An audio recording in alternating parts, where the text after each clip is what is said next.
7 ingin menjelaskan materi tentang surat berharga yaitu cek.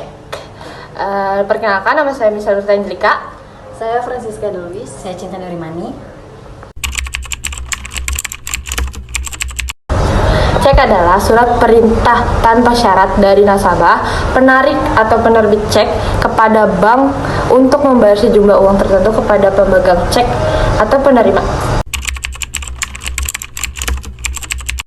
Persyaratan surat cek yaitu yang pertama, nama atau kata cek harus tercantum jelas di dalam surat.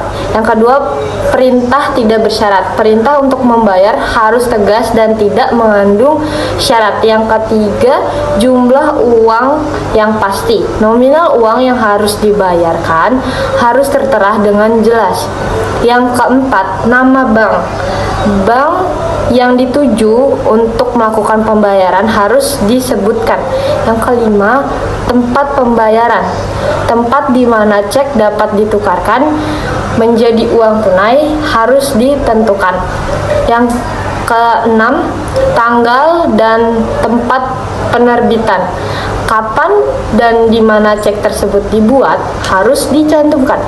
Yang ketujuh, tanda tangan penarik cek harus asli. Cek kosong adalah cek yang ditolak oleh bank karena dana di rekening penarik tidak mencukupi untuk membayar nominal yang tertera di cek.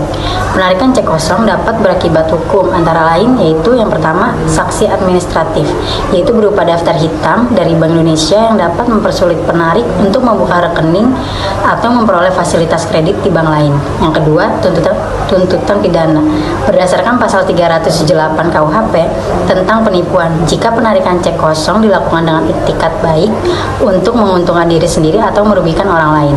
Yang ketiga, tuntutan perdata. Pemegang cek dapat menuntut ganti rugi kepada penarik atas kerugian yang dideritanya.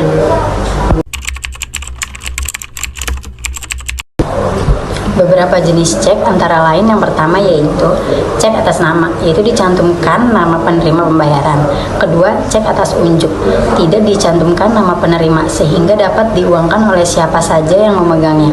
Ketiga, cek silang, yaitu diberi tanda silang pada bagian muka yang berarti cek hanya dapat dipindah bukukan ke rekening penerima, tidak dapat diuangkan secara tunai.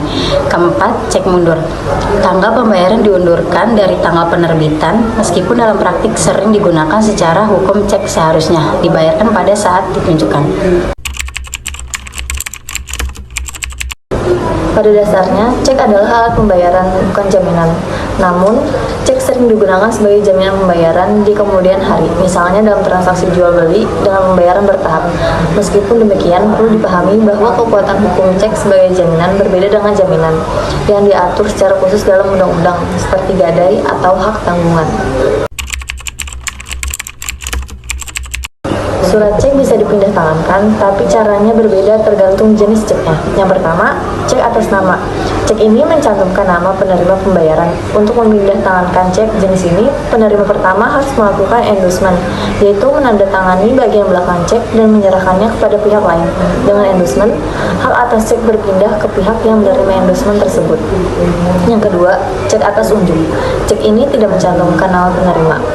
Siapapun yang memegang cek ini berhak untuk mencairkannya di bank. Oleh karena itu, pemindah tanganan cek atas unjuk sangat mudah, cukup dengan penyerahan fisik cek dari satu orang ke orang lain. Sekian dari kelompok kami. Terima kasih.